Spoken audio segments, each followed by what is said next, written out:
যুগের সাথে তাল মিলিয়ে আধুনিকতার ছোঁয়া পেয়েছে এই ইট ভাটায়, যা ঘন্টায় 12,000 ইট তৈরি হয়। এই ডিজিটাল মেশিনে কিভাবে ইট তৈরি হয় তা আজ আপনাদেরকে সম্পূর্ণ দেখাবো। ভিডিওটি না টেনে সম্পূর্ণ দেখতে থাকুন। ভালো লাগলে লাইক কমেন্ট শেয়ার করতে ভুলবেন না।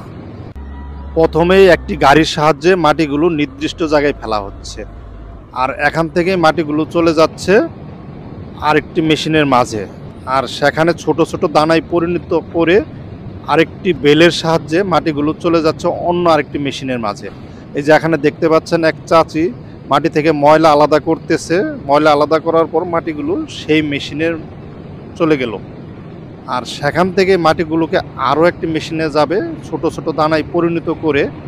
নির্দিষ্ট যে মেশিনে মাটিগুলোকে কাদা পরিণত করা হয়, এখন এই মাটিগুলোকে সেই মেশিনে চলে যাচ্ছে।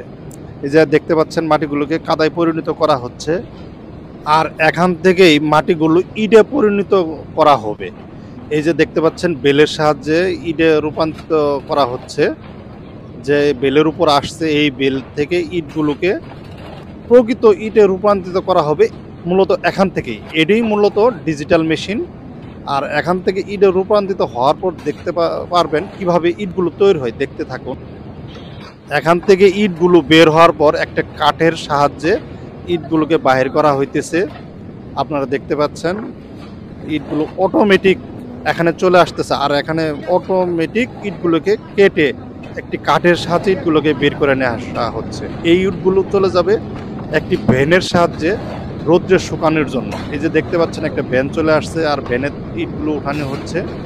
ইটগুলো এই যে নিয়ে দেখতে পাচ্ছেন ইটগুলোকে নিয়ে চলে যাচ্ছে বাহিরে রৌদ্রে শুকানোর জন্য।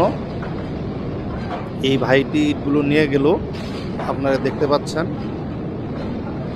এই ইটগুলো রৌদ্রে শুকানোর পর এই ইটগুলোকে আবার নিয়ে যাওয়া হবে অটো, যেখানে ইটগুলোকে পাকা করা হয়। মূলত যেখানে ইটকে পুরানো হয় সেখানে নিয়ে যাওয়া হবে।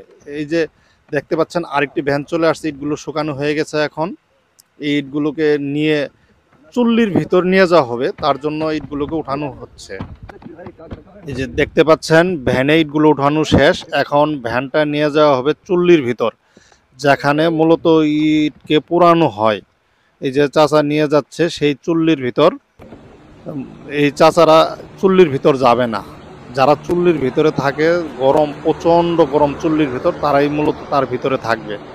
এই যে ইটগুলোকে এখন ভিতরে নিয়ে স্তরে স্তরে সাজানো হবে। তারপরে ইটগুলোকে প্রচণ্ড তাপ দিয়ে ইটগুলোকে পোড়ানো হবে। এই যে ইটগুলো হয়ে গেছে দেখতে